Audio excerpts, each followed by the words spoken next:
একটা বোতল নেব। তারপর প্রকৃতি থেকে নেওয়া একটি গাছের ডাল আমি নিয়ে এসেছি। কত সুন্দর সুন্দর ফুল বানানো হয়েছে এবং এটা আমি রসুনের খোসা দিয়ে তৈরি করেছি। পরের ভিডিওতে আপনাদের আমি এটা দেখিয়ে দেবো কিভাবে এই ফুলটা তৈরি করা হয়েছে। তো এক এক করে এই ফুলগুলো আমি ডালের মধ্যে সেট করে নেব।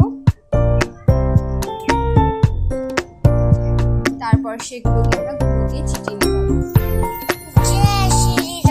এটা গ্লু দিয়ে চিটালে বেশি মজবুত হবে এবং চিটানো হয়ে গেছে।